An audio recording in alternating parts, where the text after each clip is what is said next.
Hello guys, അങ്ങനെ വന്നതിൻ്റെ രണ്ടാമത്തെ ദിവസം ഞങ്ങൾ കറങ്ങാനിറങ്ങി. ഞാനും അച്ചാച്ചനും അക്കൂസും ഉണ്ടായിരുന്നു. ഇതിനകത്ത് കുറേ വെറൈറ്റി കഴിഞ്ഞ വർഷത്തിനെക്കാട്ട് കൂടുതലും ഉണ്ടായിരുന്നു. ആ പുള്ളിയുടെ കയ്യിലിരിക്കുന്ന ഒരു പാമ്പ, അതിനെ എടുക്കണമെങ്കിൽ എക്സ്ട്രാ പൈസ ഉണ്ടെന്ന് തോന്നി. അങ്ങനെ വെറൈറ്റി ആയിട്ട് കുറേ ഐറ്റങ്ങളുണ്ടായിരുന്നു. അതെല്ലാം കണ്ട് ഞങ്ങളിങ്ങനെ നടന്നു. ഞങ്ങൾ ചെന്നത് ഒരു ഉച്ച സമയമായതുകൊണ്ട് അധികം ആളും ഒന്നുമില്ലായിരുന്നു. പിന്നെ ബാക്കി കുറേ മീനാണ്, വെറൈറ്റി ആയിട്ട് കുറേ നമ്മൾ കണ്ടിട്ടില്ലാത്ത ടൈപ്പ് ഇഷ്ടം പോലെ മീൻസ് ഉണ്ട്. അങ്ങനെ മീനുകളെ എല്ലാം കണ്ട് ഞാൻ എന്നിട്ട് അച്ചാച്ചൻ പറയുന്നുണ്ട്, എന്തിനു വന്നേ കഴിഞ്ഞ പ്രാവശ്യത്തെ കൂട്ട് തന്നെ ഉള്ളു.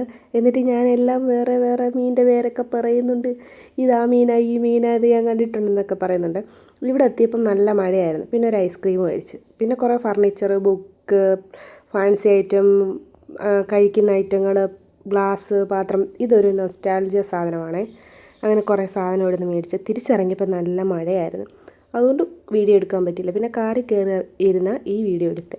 ബൈ ഗൈസ്, ഇത്രയേ ഉള്ളൂ.